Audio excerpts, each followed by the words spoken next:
যাকাত কাদেরকে দিবেন? বিভিন্ন দলকে দিবেন? কি দিবেন? কি দিবেন? দলকে দিবেন। ইসলাম কায়েম করবে, ইকামাতুদ দ্বীন করবে, অথবা ইসলাম প্রতিষ্ঠা করবে, জায়েজ আছে?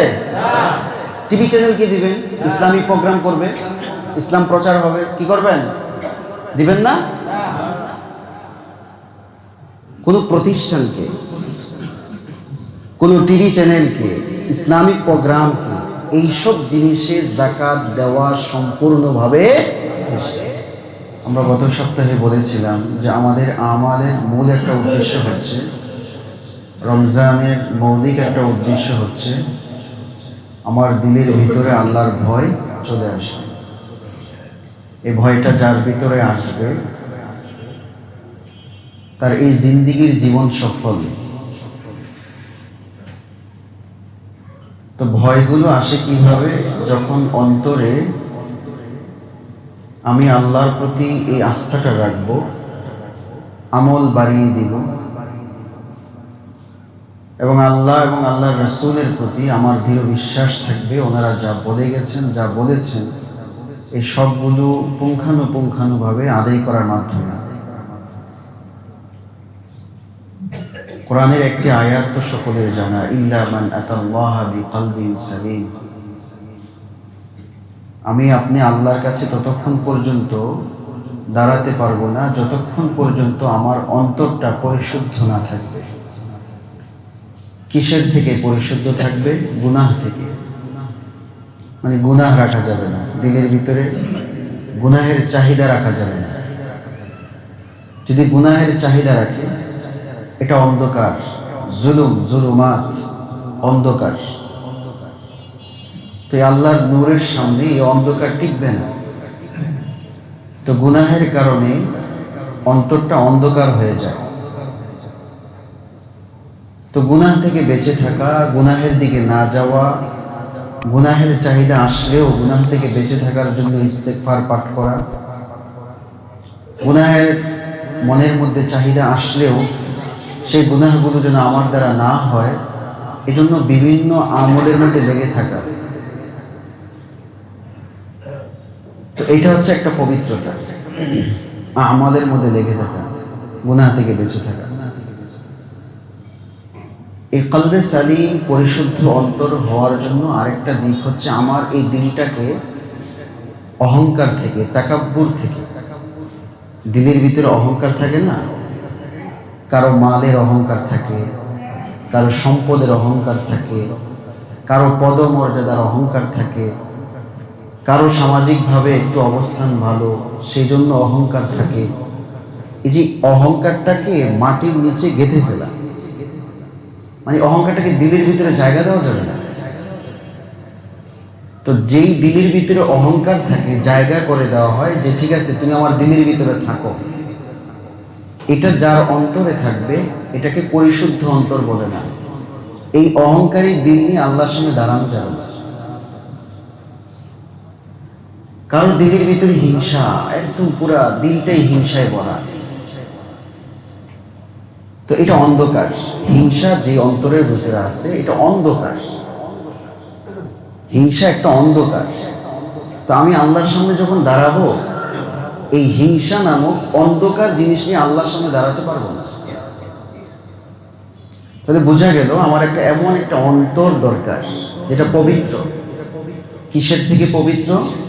গুনাহ থেকে পবিত্র, অহংকার থেকে পবিত্র, হিংসা থেকে পবিত্র, অন্যের উপরে অন্যায় করার যে মন মানসিকতা অন্তর পরিকল্পনা করে এই জায়গা থেকে পবিত্র। মোট কথা একেবারে এই অন্তরটা আল্লাহর জন্য নিবেদিত হওয়া, যে অন্তরটা আল্লাহর জন্য, এই অন্তরকে বলা হয় পবিত্র অন্তর। তো এই পবিত্র অন্তরের সবচেয়ে শ্রেষ্ঠ মাস হচ্ছে রমজান মাস। কিছু সময় থাকে যে সময়ের ভিতরে কাজগুলো দ্রুত হয়। তো রমজান মাসে অন্তরকে পবিত্র করার একটা শ্রেষ্ঠ সময়। আমার আপনার এই অন্তরটা পবিত্র হবে যদি আমি রমজান মাসটাকে কাজে লাগাই। তো রমজান মাসকে আমরা কিভাবে কাজে লাগাবো? বিভিন্ন আমলের কথা, তো আমরা যে যে আমল পারি সে আমলগুলো করব। তবে আল্লাহর নবী সাল্লাল্লাহু আলাইহি ওয়াসাল্লাম যে সমস্ত আমলগুলো করে গেছেন, এর মধ্যে একটি আমল ছিল রমজান মাসে আল্লাহর নবী খুব বেশি পরিমাণে সাদকা করতেন। কেমন যে বাতাসের, সহিহ বুখারী শরীফের হাদিসে আছে, শুরুর দিকে বাতাস, ঝঞ্ঝা বায়ু, যখন ভূমিকম্প হয় বা প্রচন্ড বেগে বাতাস আসে, এই বাতাসকে ধরা যায়? কারণ এটা প্রচন্ড বেগে চলতে থাকে, এটাকে মাপার মতো তখন যারা আবহাওয়া অধিদপ্তরে থাকে তারাও ধরতে পারে না। একটা ধারণার উপরে তারা আমাদেরকে বিভিন্ন তথ্য দেয়। তো প্রচন্ড বায়ু যখন বইতে থাকে, এটাকে মাপার কোনো যন্ত্র থাকে না। তো আল্লাহর নবীর দান সদকাকে তুলনা করা হয়েছে যে রমজান আসলো, পুরো বছরে আল্লাহর নবী দান সদকা করতেন, তবে রমজান মাসে আল্লাহর নবীর দান সদকা এই পরিমাণ বেড়ে যেত যে প্রচণ্ড ঝঞ্ঝা বায়ু, বাতাস যেমন দ্রুত গতিতে একটা অঞ্চল থেকে অতিক্রম করতে থাকে, আল্লাহর নবীর দান সদকা রমজান মাসে তার চেয়েও বেশি ছিল। কেন? কারণ এই সাদাকা এবং যাকাতের মাধ্যমে অন্তর পবিত্র হয়। কি পবিত্র হয়? অন্তর পবিত্র। এই অন্তর পবিত্র করার জন্য আমাদের একটা বিরাট আমল হচ্ছে এই রমজান মাসে আমার সাধ্য অনুযায়ী, প্রত্যেকের নিজস্ব সাধ্য অনুযায়ী সাদাকা করা। কি করা? সাদাকা করা। সাদাকার দুই অর্থ। এক অর্থ হচ্ছে আমার আপনার সাধ্য অনুযায়ী সাধারণ দান করা, এটাও সাদাকা। আর দ্বিতীয় যাকাত। সাদকার অর্থ যাকাত, যাকাত দেওয়া। তাহলে আমার আপনার সাধ্য অনুযায়ী সাদকা দেওয়া, আমার যতটুকু তৌফিক আছে, আমার পরিচিত অপরিচিত যারা হকদার তাদেরকে সাদকা দেওয়া। আর আরেকটা হচ্ছে আমার আপনার উপর আল্লাহ যে ফরজ করে দিয়েছেন যাকাত, ওই যাকাত দেওয়া। তাহলে আমরা যাকাতটা কেন দিব? অন্তরকে পবিত্র করার জন্য। বলেন, যাকাত কেন দিব? এখন আমরা যারা এখানে আছি, আমার আপনার অন্তরটা পবিত্র করার দরকার আছে কিনা? এইটা থেকে সবাই একমত হতে হবে। কারণ যদি আমার আপনার দিলটাকে পবিত্র করতে চাই, কারণ আল্লাহর সামনে তো পবিত্র অন্তর ছাড়া হাজির হতে পারবো না। আর যেহেতু লাভ নাই, আমরা যদি কালো অন্তর নিয়ে আল্লাহর সামনে হাজির হই, তাহলে তো আমি আল্লাহর কাছ থেকে প্রতিদান পাবো না। তো যারা আল্লাহর কাছ থেকে প্রতিদান পেতে চাই, আমাদেরকে একটা একমত হতে হবে। মানে সবাই মিলে এই কথার উপর আসতে হবে যে আমি একটা পবিত্র অন্তর নিয়ে আল্লাহর কাছে যেতে চাই। এই বিষয়ে সবাই একমত তো? তাহলে একমত হওয়ার পর এখন আমরা পবিত্র করব কিভাবে? বিভিন্ন আমলের মাধ্যমে তো করি, তবে রমজান মাসে এই অন্তরকে পবিত্র করার জন্য বিরাট একটা আমল হচ্ছে সাদাকা এবং যাকাত দেওয়া। কি দেওয়া? এখন পবিত্র অন্তরের মধ্যে যদি আমরা সবাই একমত হয়ে থাকি, তাহলে আমাকে আমার সাধ্য অনুযায়ী সদকা করতে হবে। দুই নাম্বার, আমার উপর যাদের উপরে ফরজ যাকাত দেওয়া, এই যাকাত কি করতে হবে? এটার মধ্যে মনে সবাই একমত নাই? সবাই আছে? এখন কারো 1 কোটি টাকা আছে, তার 50 লাখ টাকা যাকাত আসলো, এখন 50 লাখ টাকা যাকাত দিবে। হয়রান না? পেরেশান না? আর এই মানুষটির রিক্সাওয়ালা, এই ওলারে আমি 50 লাখ টাকা দিয়ে দিব, কেমন কথা? আসে কিনা মনের ভিতরে? তাহলে আমাদের আলোচনায় ঢোকার আগে এইটাতে আগে একমত হইতে হবে সবাই, যে আমাকে যাকাত দিতে হবে। কিসের জন্য? অন্তরকে পবিত্র। যদি আমরা সবাই এটার উপর একমত হয়ে থাকি, তাহলে ধরেন এবার সামনের আলোচনায় গেলে কাজে লাগবে। না হলে শুনবো আর হুজুরের মনে মনে গাইলে যাবো, কে আর কোনো বিষয় পাইনি, জাকাত বিষয় নিয়ে এসছি। এমন হয় কি না? তাহলে সবাই কি একমত? ঠিক আছে, তাহলে এবার আমরা আলোচনাতে যাই। কোরআনের কয়েকটা আয়াত আমি আপনাদের সামনে পড়ব। এই জাকাতটা দিলে আমার কি লাভটা হবে, কিছু লাভ আগে দরকার আছে না, এই লাভটা আগে আমার দরকার। সূরা তাওবার 103 নম্বর আয়াত।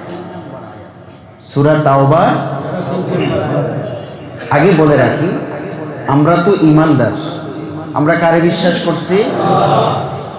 তো ঈমান আনার পরে আমার উপর প্রথম হক হচ্ছে নামাজ। কি? এটার ক্ষেত্রে কোনো ছাড় নাই। রোগী, সুস্থ, বুড়া, জুয়ান, যুবক যা আছে সবার একই সিস্টেম, নামাজ কি করতে হবে? সবার। দ্বিতীয়, নামাজের পরে প্রায় জায়গাতে কোরআনে যাকাত শব্দ নিয়ে আসছে। কি শব্দ?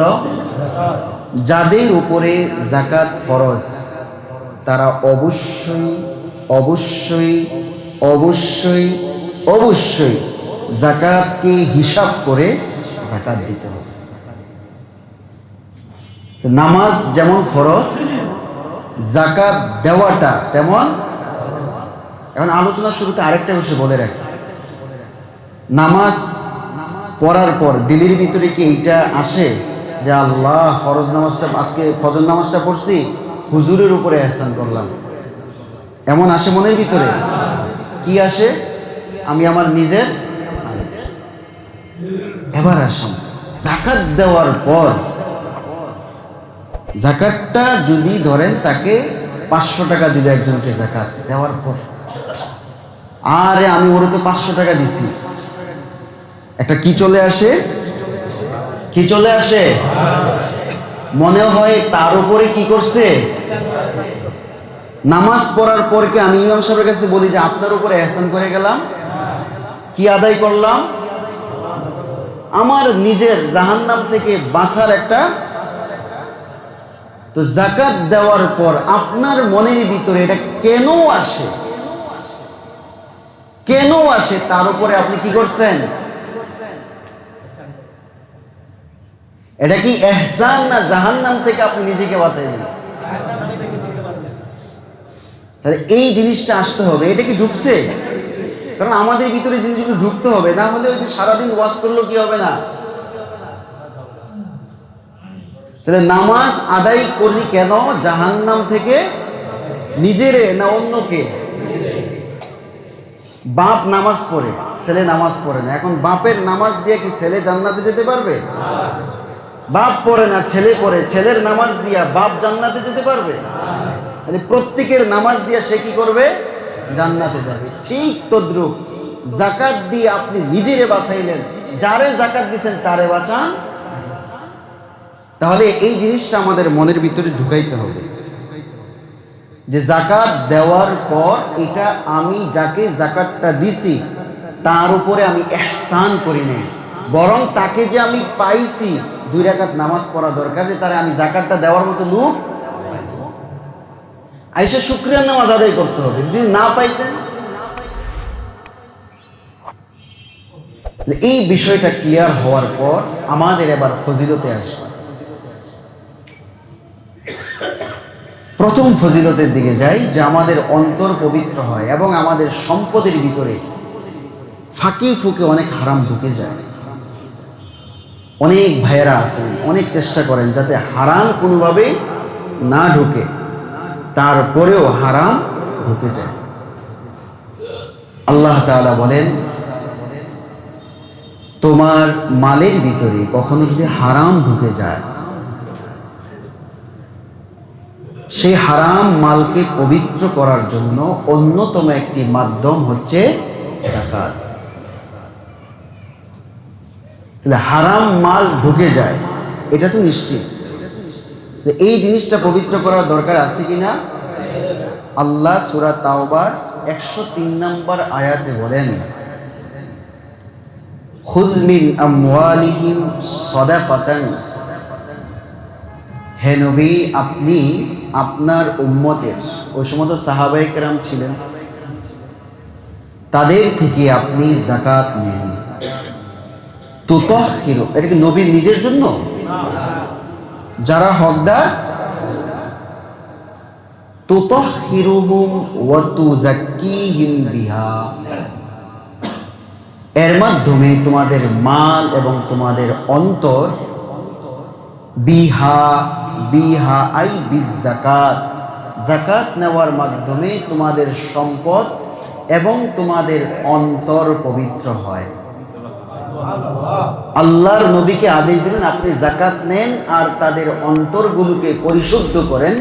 তাহলে বোঝা গেল যাকাত দেওয়ার মাধ্যমে অন্তর পরিশুদ্ধ হয় এবং আমার সম্পদের ভিতরে যে হারাম ঢুকে গেছে ওই হারামটাও কি হয়ে যায়। এবার আল্লাহর নবীকে আল্লাহ তাআলা কত চমৎকার ভাবে বলেন, বান্দার মন তো নারাজ হয়ে গেছে। কেন? পকেট থেকে কি বের হয়ে গেছে? কি বের হয়ে গেছে? মানুষের সবচেয়ে কষ্টের জায়গা হচ্ছে পকেট থেকে টাকা বাইর করা। এবার আপনি যত বুজুর্গ হন না কেন, টাকা বাইর করা এটা সবচেয়ে কষ্টের কাজ। পৃথিবী দিয়ে দিবে কিন্তু কি দিবে না? টাকা দিবে।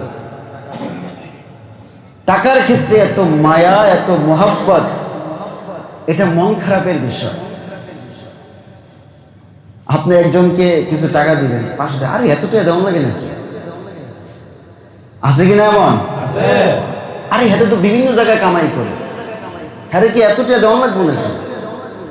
এমন আছে কিনা? এটা জলে কি করে? এটা কি করে?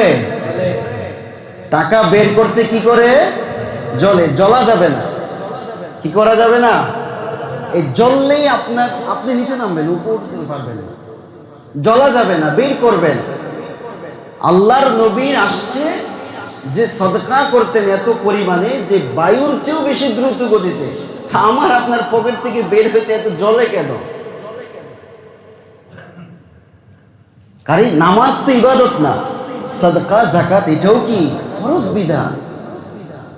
সুতরাং এটার ক্ষেত্রে জলাজলি করা যাবে না, বের করতে হবে উদার মন করে, আপনার সাধ্য অনুযায়ী উদারতার সঙ্গে বের করেন। বের করলেই আল্লাহ বরকত দেয়।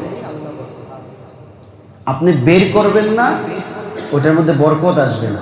আপনি বের করে দেখেন বরকত আছে কিনা। ইসরাফ না, অপচয় না, অপচয়ের বাইরে আপনি যতই বের করবেন ততই আপনার বরকত আসবে। মসজিদের মধ্যে আপনি 200-300 টাকা দেন, কেমন কথা? এত ছোট মন কিনলি কেন? মনটা তো ছোট কেন? ইফতার করে 500 টাকার একসাথে বসে, আর সারা বছরে দেয় 200 টাকা। কি আজীব অবস্থা! কি ছোট মন মানসিকতা! এই জায়গা থেকে বের হতে হবে। মনটারে কি করতে হবে? বড় করতে হবে। রাগ করছেন? ওই যে আসল জায়গায় গেছে তো, ঠিক আছে, এটারে বড় করেন। এটারে বড় করলে দেখবেন অনেক কিছু বড় হয়ে যাবে। এই জায়গাটারে বড় করতে হবে। আল্লাহ বলেন, ওই যে নবীকে তো বলছে যে আপনি টাকা বের করে আনেন আর এদেরকে পবিত্র করেন, এখন মন খারাপ হয়ে যেতে পারে না? এবার আল্লাহ দেখেন সান্ত্বনা দেয়। আমি যে টাকার কথা বললাম না, অনেকে কয় আরে হুজুর খালি এই বিষয় খুশাই কিনলি যায়। তো নবীর সাহাবাদের মনে তো এগুলো আসতে পারে, তো আল্লাহ তাআলা দেখেন পরে সান্ত্বনা দেয়, ওয়াসাল্লি আলাইহি ওয়াসাল্লি আলাইহি। নবী, ওদের মন খারাপ হইতে পারে, আপনি টিয়া নিবেন না, যাকাত নিবেন না, এদের মন খারাপ হইতে পারে। ওয়াসাল্লি আলাইহি, আপনি তাদের জন্য দোয়া করে দেন। তো টাকার কথা বললাম না, আমরাও আপনাদের জন্য কি করে দিলাম? দোয়া করে দিলাম। আল্লাহ যেন আপনাদের রিজিকের মধ্যে কি দান করেন? বরকত দান করেন। সকলে বলেন আমিন। আল্লাহর নবী কোরআনের প্রতিটা শব্দ, প্রতিটা আয়াত যখন আমি আপনি চিন্তা করব, হয়রান হয়ে যাব। কতটুকু আল্লাহ তাআলা কত বিষয় খেয়াল করছে। নতুন একটা বিষয় আয়াত নাযিল করছেন, যাকাত বিষয়। তারা যে যাকাতটা দিবে, পকেট থেকে টাকাটা বের করবে, তো মনে মনে একটা অনীহা আসতে পারে, একটা বিরক্ত ভাব আসতে পারে। এই জন্য সাইয়্যিদুল মুরসালিনের দোয়া যেন তারা পেয়ে যায়, এই জন্য আল্লাহ তাআলা আদেশ দিয়েছেন আপনি দোয়া করে দিন। তাহলে সাহাবাই কেরাম যাকাত দেওয়ার পর যেমনিভাবে আল্লাহর নবীর দোয়া পাইছেন, আজকেও আমরা যারা যাকাত দিব, যাকাত আদায় করলে কার দোয়া পাবো? কার দোয়া পাবো? নবীজির দোয়া পাবো। নবীর দোয়া দরকার আছে না? আশিকে রাসূল করতে করতে তো গান বাজনা করে ফাড়াই ফাড়াই দেয়। এই গান বাজনা করলে কি নবীর দোয়া পাওয়া যাবে? এই যে কাজের কাজ করতে হবে। ওয়া তুযাক্কিহিম বিহা ওয়া সাল্লি আলাইহিম ওয়া সাল্লি আলাইহি। যাকাত দিবেন, আপনি কিছুই বলা লাগবে না, অটোমেটিকলি আল্লাহর নবীর দোয়া আমার আপনার উপর চলে আসে। ইন্না সলাতাকা সাকানুন লাহুম। এবার অনেকের মনে প্রশ্ন আসতে পারে না, নামাজের পর তুমি দোয়া করে, এরপরে হুজুরদেরকে হাদিয়াটা দিয়ে দোয়া নেই, এরপরে অন্যদেরকে ইফতার টিফতার করার দোয়া নেই, কত দোয়া লাগবে, বাপ মারে ওষুধ টষুধ খাওয়াইয়া দোয়া নেই, সারা বছর তো দোয়ার উপরেই থাকে, তো ওনারকে আর নবীর দোয়া লাগবে নাকি? এটা আসতে পারে না? আল্লাহ কয়, আরে দাঁড়াও দাঁড়াও, ইন্না সলাতাকা সাকানুন লাহুম, ইন্না সলাতাকা সাকানুন লাহুম। ও আল্লাহর নবী, আপনার দোয়াটা তাদের জন্য কেন প্রয়োজন জানেন? ইন্না সলাতাকা সাকানুন লাহুম, আপনার দোয়া তাদের জন্য প্রশান্তি দেয়। আমি আপনি সবাই মিলে দোয়া করলাম, আর নবী আমার জন্য দোয়া করলেন, কোনটা উত্তম? ইন্না সলাতাকা সাকানুল লাহুম। যাকাত দিব আমি, দোয়া পাবো কার? নবীর। নবীর দোয়া কেমন? আল্লাহ বলেন, ইন্না সলাতাকা সাকানুল লাহুম। ও উম্মত, তোমাদের জন্য নবীর দোয়াটা হচ্ছে দুনিয়াতেও শান্তি, আখিরাতের মধ্যেও শান্তি। এই নবীর দোয়া পাওয়ার জন্য যাকাত দিব তো ইনশাআল্লাহ। ওয়াল্লাহু সামিউন আলিম, ওয়াল্লাহু সামিউন আলিম। আল্লাহ বলেন, তুমি কোন নিয়তে দিতেছ এগুলো আল্লাহ কি করেন? তুমি যে মনে মনে বিরক্ত হও কিনা, যাকাতের প্রসঙ্গ আসলে তোমার মনের মধ্যে বিরক্ত আসে কিনা, এই সব সম্পর্কে কে জানেন? আমার দিলের মধ্যে যদি বিরক্ত না আসে, আর আমার দিলের ভিতরে যদি এটা আসে, আমি যাকাত দিব, নবীর দোয়া পাবো, আখিরাতের মধ্যে জান্নাত পাবো, জাহান্নাম থেকে বেঁচে যাব, তাহলে এই মনের কথাটাও কে শুনেন? তাহলে খারাপ চিন্তা আনা যাবে না, বিরক্ত ভাব আনা যাবে না, মনের ভিতরে এই প্রশান্তি নিয়ে আসতে হবে। আর আমি তো নবীর দোয়া পাইতেছি, এটা আসলে শুনবে কে? এই জন্য ভাইয়েরা আমার আপনার জন্য প্রয়োজন হলো ইন্না সলাতাকা সাকানুল লাহুম। যাকাত দিব, নিজের মালকে পবিত্র করব, এবং নবীর দোয়া পাবো, যেই দোয়া আখিরাতের মধ্যেও প্রশান্তি, দুনিয়ার মধ্যেও প্রশান্তি। এবার আসেন আরেকটা আয়াত আপনাদেরকে শুনি, সূরা বাকারার মধ্যে আল্লাহ তাআলা বলেন 110 নম্বর আয়াতে, ওয়া আকিমুস সালাতা ওয়া আতুজ যাকাত, ওয়া আকিমুস সালাতা ওয়া আতুজ যাকাত। বান্দা নামাজ পড়ো। যারা ঈমানদার তাদের কি বলতেছে? নামাজ পড়ো। এখানে ফজিলত বলতেছে না, আল্লাহ বলছে, আদেশ করতেছে, পড়ো পড়ো, পড়তে হবে, ফরজ করে দিছে, পড়তে হবে। ওয়া আতুজ যাকাত, আল্লাহ কয় নামাজ পড়ছো না, তোমার যদি নেসাবের মালিক হলে যাকাত দাও। কি দাও? যাকাত। এরপরে আল্লাহ বলেন, ওয়ামা তুকদ্দিমু লিআনফুসিকুম মিন খাইরিন তাজিদুহু ইনদাল্লাহ। আল্লাহ বলেন, যাকাত দিছো দুনিয়াতে, এটা চলে গেছে কোথায়?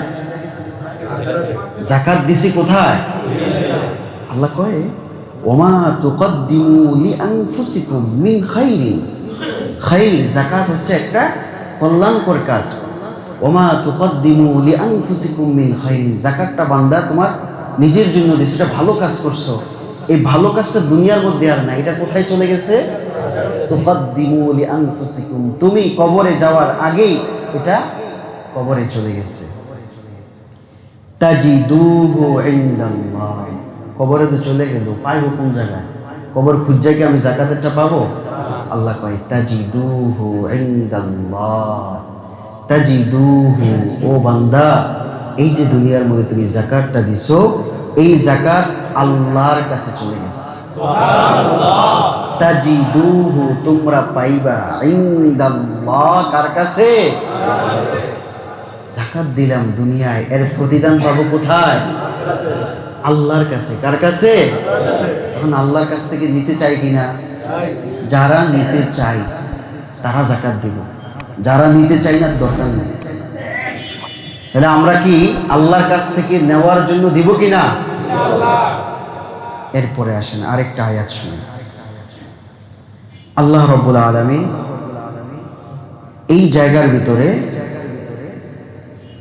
ওয়াল মুকিমিনাস সালাহ, ওয়াল মুকিমিনা, আমি বলছিলাম নামাজের পরপর নিয়ে আসছে যাকাতের বিষয় গুরুত্ব বোঝানোর জন্য। সূরা নিসার 162 নম্বর আয়াত আল্লাহ বলেন ওয়াল মুকিমিনাস সালাহ ওয়াল মুতুনাজ যাকাত, যারা সালাত কায়েম করে, নামাজ পড়ে ঠিকঠাক মতো। ওয়াল মুতুনাজ যাকাত, যাকাত দেয়। ওয়াল মুমিনুনা বিল্লাহি ওয়াল ইয়াউমিল আখির, 3 নম্বর কাজটা করে হলো আল্লাহ এবং আখিরাতকে বিশ্বাস করে, ঈমান আনে। তো নামাজ পড়লো, যাকাত দিল, আখিরাতকে বিশ্বাস করলো। আল্লাহ কয় কাজ কয়টা করছে? 3টা। এখন আমরা সবাই আল্লাহরে বিশ্বাস করি কিনা? আখিরাতকে বিশ্বাস করি কিনা? নামাজ পড়ি কিনা? নামাজ পড়তে আসলাম না, এখন নামাজ পড়তে আসছে। ওয়াল মুতুনাজ যাকাত, যাকাত দেয় কিনা? আল্লাহ বলেন উলাইকা সানুতিহিম আজরান আযীমা। বান্দা এই যে 3টা কাজ করলা, খুব কষ্টের কাজ না, 3টা কাজ করলা, আজরান আযীমা সানুতিহিম। আল্লাহ বলেন 3 শ্রেণীর মানুষকে আমি দিব, সানুতিহিম খুব শীঘ্রই, সানুতিহিম খুব তাড়াতাড়ি, খুব অল্প সময়ের ভিতরে, আজরান আযীমা আমি মহান প্রতিদান দেব। আজরান আযীমা, কে বলছে কথাটা? আল্লাহ যখন বলছে মহান প্রতিদান, আজরান প্রতিদান, আযীমান বিরাট। এখন বিরাট কতটুকু? তো সবচেয়ে বড় বিরাট কে? আল্লাহ। তো উনি যখন বলছে আজরান আযীমা, বিরাট প্রতিদান, বিরাট পুরস্কার দিব, তাহলে এটাকে ছোট হবে না বড় হবে? আমার কাজ হচ্ছে ঈমান আনা, নামাজ পড়া, আর কি করা? যাকাত দেওয়া। এই 3টা কাজ করলে আমরা আল্লাহর নিকট আশা রাখতে পারি আমাদের জন্য বিশাল পুরস্কার কি করতেছে? অপেক্ষা করতেছে। এরপরে আল্লাহ তাআলা বলেন যাকাত যারা প্রদান করে, আল্লাহ রাব্বুল আলামিন লাআল্লাকুম তুরহামুন, সূরা নূরের মধ্যে আসছে আল্লাহ তাদের উপর রহমত নাযিল করে। এখন আমার আপনার আল্লাহর পক্ষ থেকে রহমত দরকার আছে কিনা? তাহলে কি করতে হবে? যাকাত দিতে হবে। এখন আমি আপনি যদি যাকাত না দেই, তাহলে আল্লাহর কোনো লস হবে? তাহলে লসটা কার হবে? যারা যাকাত দিবে না। যাকাত দেওয়ার ফজিলতটা তো বুঝলাম। যারা যাকাত দিবে না তারা একটা আয়াত স্মরণ রাখবেন আর একটা হাদিস মনে রাখবেন। সূরা আলী ইমরানের 180 নাম্বার। যাকাত ফরজ হয়ে গেছে, তারপরও যাকাত দিতেছে না। 180 নাম্বার সূরা আলী ইমরানের 180 নাম্বার। ওয়ালা ইয়াহসাবান্নাল্লাহ, আল্লাহ বলেন ওয়ালা ইয়াহসাবান্নাল্লাযীনা ইয়াবখালুনা বিমা আতাহুমুল্লাহু মিন ফাদলি ওয়ালা ইয়াহসাবান্নাল্লাযীনা, যারা কৃপণতা করে। কিসের ক্ষেত্রে কৃপণতা করে? বিমা আতাহুমুল্লাহ, আল্লাহ আমাকে আপনাকে যা দিছেন। কি দিছেন? ফুলুস, টাকা কামাই করা কি দিছেন? তৌফিক দিছেন। মিন ফাদলিহি, আল্লাহ বলছেন তোমার যে টাকাটা আছে না, মিন ফাদলিহি, এটা কার অনুগ্রহ? কার? আমাদের কথা না, আল্লাহর কথা। আল্লাহ নিজে বলতেছে মিন ফাদলিহি, এটা তোমার না, এটা কারুনের মাল ছিল না, আছে, ধ্বংস হয়ে গেছে না, কারণ সে ভাবছে এটা তার কামাই। আল্লাহ কয় তোর কামাই নেই, এটা কার অনুগ্রহ? তো আমার আপনার কাছে যে সম্পদগুলো আছে কার অনুগ্রহ? মিন ফাদলিহি, আল্লাহ নিজেই বলছেন মিন ফাদলিহি, এটা আমার অনুগ্রহ বান্দা, এটা তোমার কৃতিত্বের কিছুই নাই, এটা আমার অনুগ্রহ। হুয়া খাইরুন লাহুম, তোমরা ইয়াবখালুনা, তোমরা এই টাকাটারে পকেটে আটকায় রাখো, ব্যাংকে জমায়ে রাখো, ছাড়ো না, ব্যাংক থেকে উঠাও না, ফিক্সড ডিপোজিট করো, মানে আরো কত কিছু করো, এটা বের করতে চাও না। আল্লাহ নিজে কইতেছে ইয়াবখালুনা, ইয়াবখালুনা, তারা কৃপণতা করে। কি করে বুঝেন নাই? কি করে? কি করে? বাইর করতে চায় না। আল্লাহ ওয়ালা ইয়াহসাবান্নাল্লাহ, এই যে বাইর করো না, এটা যদি ধৈর্য রাখো, চাইপা রাখো, তোমরা মনে করো হুয়া খাইরুন লাহুম, এটা তোমাদের জন্য অনেক ভালো, কল্যাণ। আল্লাহ কয় বাল হুয়া শাররুল লাহুম, তোমরা যেটারে ভালো মনে করতেছো এটাই তোমাদের জন্য খারাপ। তাহলে কৃপণতা করা যাবে না। বলেন বখিল হওয়া যাবে না। আরো জোরে, বখিল হওয়া যাবে না। বখিলের ঠিকানা জান্নাত হবে। হাদিসের মধ্যে আসে বখিলের ঠিকানা কোথায় নাই? আমল করলাম, সব করলাম, বখিলের ঠিকানা কোথায় নাই? সব করলাম, কি নাই? লাভ হইল?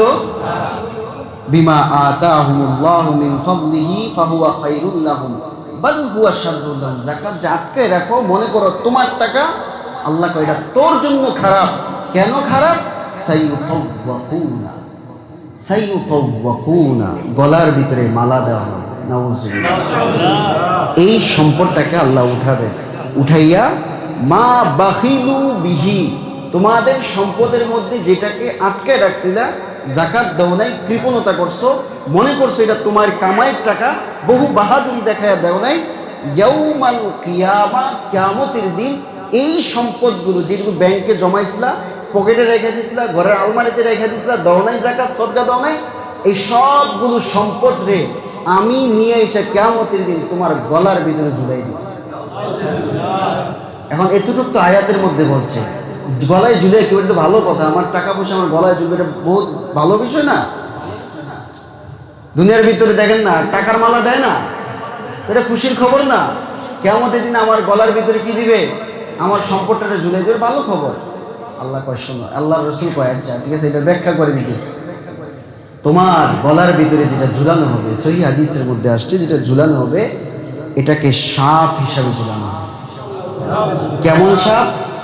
বিষধর সাপ। যে সাপের কি আছে? বিষ আছে। তার দুইটা মুখ থাকবে। কয়টা মুখ? এই যে আমি যে টাকাগুলো ব্যাংকে জমাচ্ছি, ঘরে জমাচ্ছি, এই প্রতিটা টাকার যে যাকাত দিতেছি না, এই প্রতিটা টাকা আমার গলার ভিতরে ঝুলাইয়া সাপ হবে। এই সাপের দুইটা মাথা হবে। কয়টা মাথা? এক সাপ আমার ডান দিকের গাল কামড়াবে, আরেক মাথা দিয়ে সে আমার বাম গাল কামড়াবে। বিষধর সাপের কামড় সহ্য করতে পারবো? যারা সহ্য করতে পারবো তারা যাকাত দিবে। যারা সহ্য করতে পারবো না তারা অবশ্যই অবশ্যই যাকাতের হিসাব করে কি করব? ছলছাতুরি করব না, কিয়াস খাটাবো না, যা যা হিসাব পাই টু পাই হিসাব করে করে কি করব? যাকাত। আন্দা গন্দা যাকাত দেওয়া শুরু করে দিলাম, যে ঠিক আছে দিয়ে দিলাম। এটা আপনার বেশিও হতে পারে, কমও হতে পারে, কি দরকার আছে? আপনি হিসাব করেন। হিসাব আপনি পারতেছেন, একজন আলেমের শরণাপন্ন হন। তাহলে বোঝা গেল যাকাতের লাভ আছে কিনা, যাকাত না দেওয়ার ক্ষতি আছে কিনা। আল্লাহ তাআলা আমাদেরকে যাকাতকে খুব বুঝে শুনে হিসাব করে করে দেওয়ার তৌফিক দান করেন। কারা যাকাত দিবে? মুসলমানরা যাকাত দিবে, বালেগ হওয়ার পর যাকাত দিবে। যাকাত কি পরিমাণ সম্পদ হলে যাকাত দিবেন?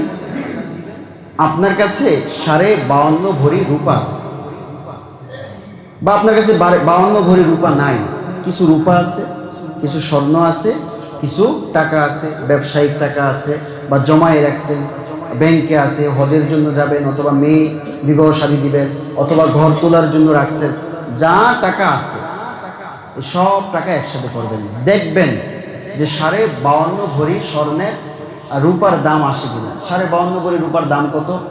এখনকার ধরেন 1 ভরি রূপার দাম হচ্ছে 2500 টাকা। আপনি যদি এটাকে 52.5 ভরিতে নেন তাহলে 1,31,000 সামথিং, একটু বেশি হবে, 210 বা 20 এরকম হবে। আর একটু বাজার দরটা কি করে দিতে হবে? হিসাব করে দিতে হবে। এই পরিমাণ সম্পদ আপনার প্রয়োজনের অতিরিক্ত, খাবার দাবার, স্কুল, হ্যাঁ, ছেলের স্কুলের খরচ টরচ ইত্যাদির পর যদি আপনার কাছে এই পরিমাণ অতিরিক্ত টাকা থাকে, এটাকে বলা হয় নেসাবের মালের মালিক। তার মানে আপনি নেসাবের পরিমাণ মালের মালিক হয়ে গেছেন। কি পরিমাণ টাকা? আপনার প্রয়োজনের বাহিরে, প্রয়োজনের অতিরিক্ত 52.5 ভরি রূপার, চাই সেটা রূপা হোক অথবা রূপার যে দাম আছে, আপনার সম্পদের টাকা, ব্যবসার টাকা অথবা জমানো টাকা, সব কিছু মিলে যদি 1,31,210, 20 বা 14,000 এরকম যদি হয়, এই টাকার উপরে আপনার কি আসবে? জাকাত আসবে। কত করে জাকাত দিবেন? 1,02,500। তাহলে এটা সহজ হিসাব, 1,02,500 টাকা দিয়ে। যদি কারো কাছে টাকাও জমানো নাই, শুধু স্বর্ণ আছে, যেমন ধরেন আমাদের মা বোনদের কাছে অনেকের স্বর্ণ আছে, ওনার টাকাও নাই, রূপাও নাই, কিছু নাই, তাহলে উনি নেসাব দুই ধরনের, একটা হচ্ছে রূপার আর একটা হচ্ছে স্বর্ণের। 7.5 ভরি স্বর্ণ যদি কারো কাছে থাকে, তখন তিনি কি করবেন? জাকাত দিবেন। এখন আমার আপনার জন্য নিরাপদ কোনটা? আমার আপনার জন্য নিরাপদ হলো 52.5 তোলা রূপা যদি কারো কাছে থাকে, বা সমপরিমাণ, সব মিলেইয়া টাকা, সব মিলে মানে আপনার ব্যবসার টাকা আছে অতিরিক্ত 50,000, আপনার কাছে রূপা আছে 2,000 টাকা, এরপরে আপনার ধরেন আপনার ব্যাংকে আছে 10,000, আবার আপনার ঘরে আছে 20,000। এই টাকাগুলো আপনার প্রয়োজনের বাহিরে, এবং এই টাকাগুলো আরেকটা শর্ত হলো 1 বছর আপনার কাছে আছে, 1 বছর আছে। তাহলে জাকাত কখন ফরজ হয়? 1 বছর থাকা লাগবে আপনার কাছে। আর 2 নাম্বার হচ্ছে এই পরিমাণ নেসাবের মালের মালিক হলে তখন আপনার উপর জাকাত কি হবে? ফরজ হবে। যদি আপনার কাছে থাকে কিন্তু আপনার কি নাই, 1 বছর হয়নি, এই টাকাটা 6 মাস আসছে, এখন অনেকেই সিস্টেম করে জাকাত না দেওয়ার কি করে, বুদ্ধি করে ঠুস করে আরেক জায়গায় থাকে। মানে জাকাত থেকে যেইভাবে কি করতে পারে, বাঁচতে পারে। জাকাতের মাধ্যমে অন্তর পবিত্র, কিন্তু খুশায় খুশায় এটা কি করে ফাঁক ফুকর বাইর করে এবার জাকাত থেকে বেঁচে যায়। ওই অমুকরে মালিক বানাই দেয়, অমুক রে এরা আমার মালিক না তুমি, কিন্তু ঠিকই ওইটা কি করে, যেমন ধরে মেয়েদের কি থাকে, স্বর্ণ থাকে, তো মেয়ের স্বর্ণটা কার? ধরুন আপনার স্ত্রী, তো এটা যদি বাপের বাড়িতে নিয়ে যেতে চায়, শাশুড়ি কয় বাপের বাড়িতে নিয়ে গেছে, জামাই কয় কি তুমি এটা বাপের বাড়িতে নিয়ে গেলে? এটার মালিক কি জামাই না শাশুড়ি? এটার মালিক কে? কে? তো জামাই শাশুড়ি কেন নাক গলাইতেছে? জাকাতটা কি শাশুড়ি দিবে? জাকাত কার উপর আসবে? এখন তাহলে বউ যে, আপনি বউয়ের টাকাটা কে দিবে? আপনি দিবেন, কারণ আপনি বউয়ের দায়িত্ব নিচ্ছেন না। তো এই জন্য আমরা চেষ্টা করব যতভাবে আমাদের মালিকানাধীন রেখে জাকাতটা কি করার, দেওয়ার।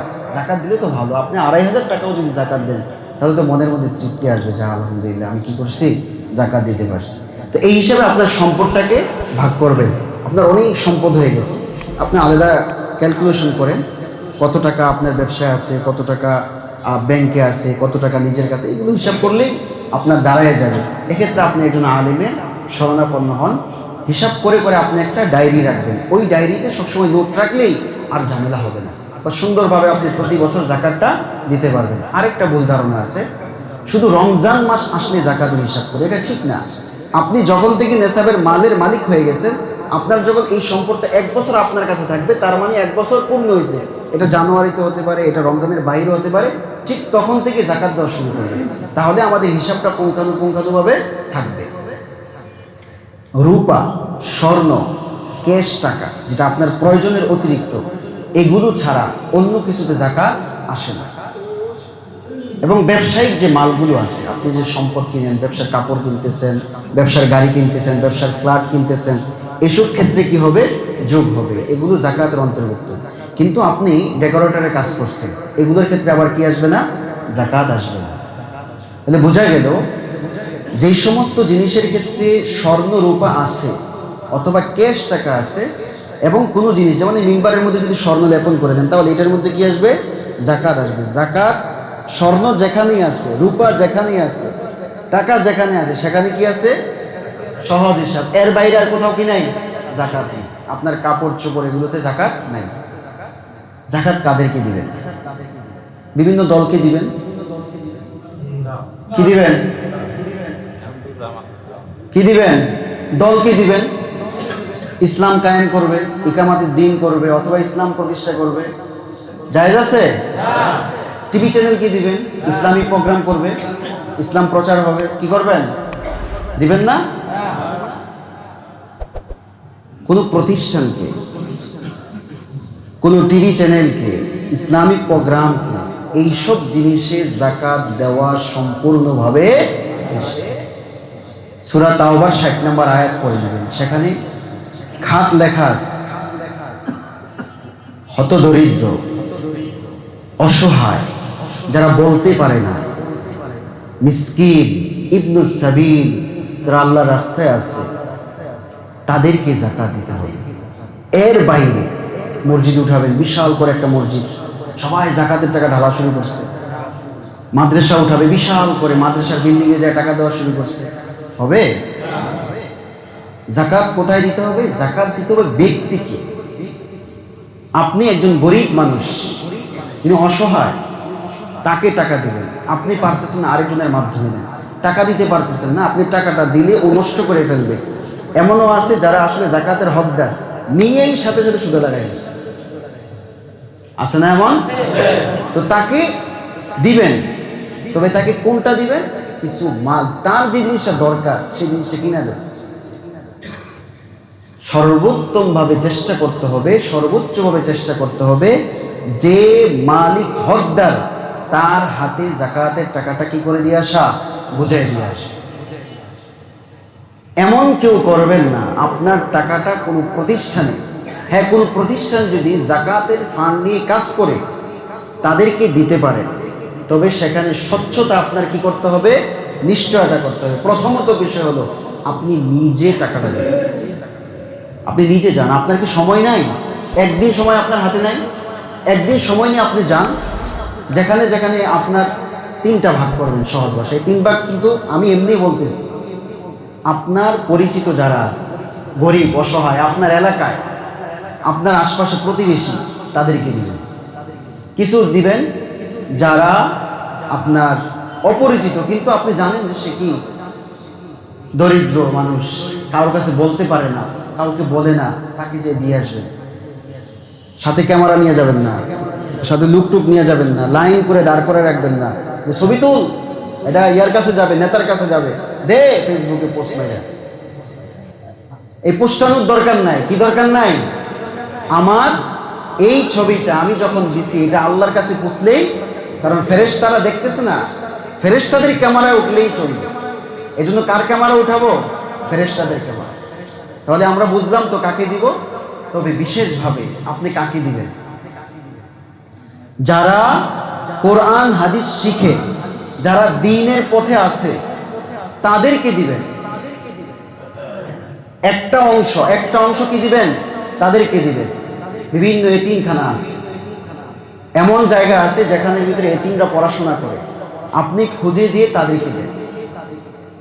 তাদের কাছে যান, আপনি তাদেরকে দিয়ে আসেন। কারণ 2টা লাভ হবে। 1 নাম্বার, প্রকৃত এতিমকে দেওয়া হলো, পাশাপাশি তারা সবসময় কোরআন এবং হাদিসের সাথে লেগে থাকে। আপনার টাকা খাওয়ার পর, আপনার টাকা দিয়ে কিতাব কেনার পর, আপনার টাকা দিয়ে পোশাক কেনার পর সে যে দিন শিখবে, দিনের পুরো সওয়াবটা কে পাবেন? লাভ আছে কিনা? আপনার আশপাশে অনেক মাদ্রাসা আছে,